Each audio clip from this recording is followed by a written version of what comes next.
गुरुर्ब्रह्मा गुरुर्विष्णुर्गुरुर्देवो महेश्वरः गुरु साक्षात् परं ब्रह्म तस्मै श्री गुरवे नमः। परम श्रद्धेय परम पूज्य अर्चनीय स्मरणीय श्री सद्गुरुदेव जी महाराज, परम पूज्या श्री शिगिरी माँ जी, जिनकी कृपा से हमें जंगम तीर्थराज के दर्शन हो रहे हैं, स्नान करने का अवसर प्राप्त हो रहा है ज्ञान गंगा में। सबके चरणों में हम सबका कोटिशा नमन।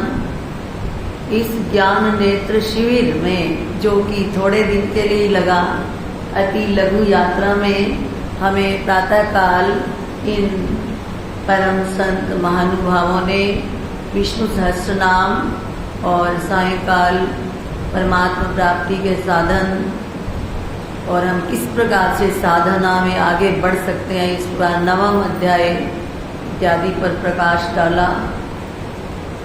अभी मैं सोच रही थी कि एक केमिस्ट की दुकान पर दवाइयाँ तो बहुत पड़ी होती हैं, परंतु कौन सी दवाई कब लेनी है, किस समय लेनी है, ये तो डॉक्टर ही बता सकते हैं।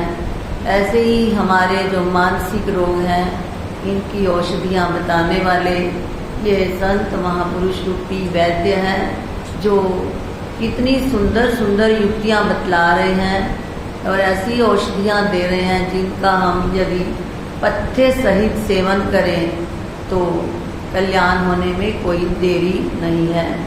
तो अभी सुन रहे थे, ब्रह्म भूतः प्रसन्नात्मा न शोचति न कांक्षति समः सर्वेषु भूतेषु मद्भक्तिं लभते पराम। ये संपूर्ण लक्षण हमने माता जी के जीवन में देखे कि किस प्रकार उनकी ब्रह्म निष्ठा थी। प्रसन्न आत्मा, कैसे शुद्ध अंतःकरण, हर समय मुस्कुराता चेहरा, ना दुख में कोई शोक, ना किसी वस्तु की आकांक्षा, और सभी को ऐसा लगता कि मेरे साथ ही ज़्यादा प्यार करते हैं।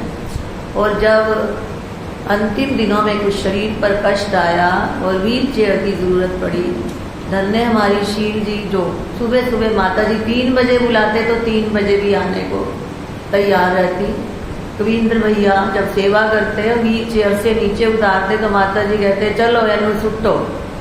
कविंद्र भैया एक दिन बड़े घबरा गए कि माता जी किसको कह रहे हैं कि फेंको, तो शरीर को, यानी शरीर से बिल्कुल न्यारे हो जाते हैं। जैसे शास्त्री जी महाराज का भी माता जी बताते थे कि ये तो एक गला सड़ा छिलका है, इसको तो फेंकना ही है। तो इतनी उनकी आत्मनिष्ठा होती है। तो ऐसी आत्मनिष्ठा हमने श्री गिरी माँ जी में देखी। और प्रातः जो विष्णु सहस्त्र नाम हमने पढ़ा, उसके आनंद का क्या वर्णन करें। कोई भी पाठ होता है हम उसके बाद करते हैं ये भी, परंतु इसमें कोई अपनी नाम लिखवाता है कि ये हमें मुश्किल लगता है। तो जब महाराज जी ने कहा कि इस बार विष्णु सहस्त्र नाम, तो मैं भी थोड़ा सोच में पड़ गई कि भक्तजन पता नहीं रुचि ले पाए या नहीं, परंतु भक्तों को इतना अच्छा लगा। देखो उस दिन इतना भाष्यकार ने इतना खोलकर इस पर भाष्य लिखा है कि चाहे हमारा मन ना भी हो भगवान का नाम लेने को, रुचि से अरुचि से भी यदि हम लेते हैं तो वो पापों को वैसे ही नष्ट कर डालता है। जैसे रुई को अग्नि जला डालती है, ऐसे ही भगवान का नाम। तो आजकल जो 10वां श्लोक चल रहा है उसका इतना बड़ा भाष्य जो पूरा ही नहीं हो पाया। अभी सहस्त्र नाम तो अभी आगे शुरू होने हैं, 2-3 श्लोक उसके रहते हैं। अगर वो पढ़ेंगे तो कितना और भी आनंद आएगा। तो अभी सब कह रहे हैं कि ये तो बहुत ही अच्छा है, ये तो बहुत ही अच्छा है। तो जो इससे थोड़ा दूर भागते थे वो लगता है कि अब विष्णु सहस्त्र नाम में भी पूरी रुचि लेंगे और अपनी साधना में आगे बढ़ेंगे। तो हम महापुरुषों से यही बारंबार निवेदन करते हैं कि हमारे से कोई त्रुटि हो गई हो तो क्षमा करना।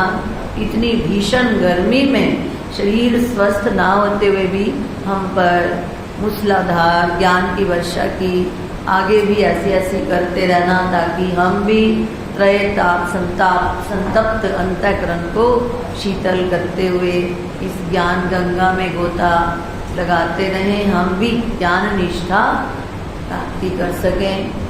बारंबार वंदन अभिनंदन है, वंदना बारंबार मेरी गुरुदेव आपके चरणों में है कोटि कोटि प्रणाम मेरी गुरुदेव आपके चरणों में।